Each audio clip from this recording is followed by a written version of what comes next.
face after she spoke. It was clear that her greatest desire was to become an alchemist and not a poison master that people both hated and disliked.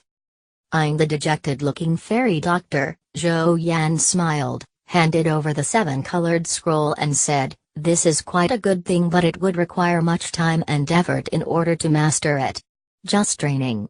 Qi consumes all of my energy. I'm not stupid enough to start on something else, biting off more than I can chew." "Thanks." The fairy doctor felt a deep relief in her heart upon hearing Zhou Yan's words and gave the latter a grateful nod. "You can put away what you have in your hands. I may not be considered a gentleman, but given our current relationship as partners, I would not try to take everything for myself." Eyeing the fairy doctor who was slowly putting away the rainbow scroll, Zhou Yan smiled and said in a bland voice. The fairy doctor's face was stunned as embarrassment surfaced.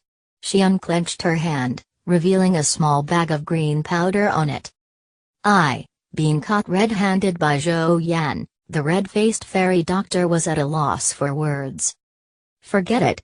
Being a woman, it is only natural for you to take some preventive measures when you come with me in search for treasures." Zhou Yan shrugged and said indifferently. "Thank you." Once again, the fairy doctor gave a grateful thanks as she hurriedly put away the green powder in her hand.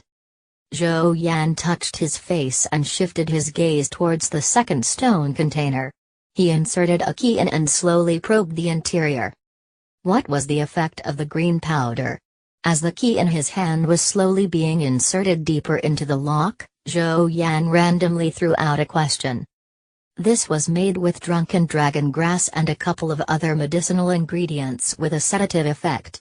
Once it is breathed into the body, it would cause one to fall asleep for at least half a day. But this powder is only a simple poison. Anyone with some strength would be able to use qi to suppress the effect and force it out of the body." The fairy doctor embarrassingly replied. "Luckily it is not some lethal poison. At least you are not so vicious." Zhou Yan rubbed his lips together, rotated his wrist and smiled. "It's opened." Following Zhou Yan's voice, the tightly shut stone box began to slowly open. Under the light of the moonstones, everything in the stone box was immediately revealed to Zhou Yan and the fairy doctor. "Another scroll?" Zhou Yan lifted his eyebrow upon noticing a black scroll that was placed in the box. He reached his hand into the box, took the scroll out and flipped through it. Finally, his gaze paused on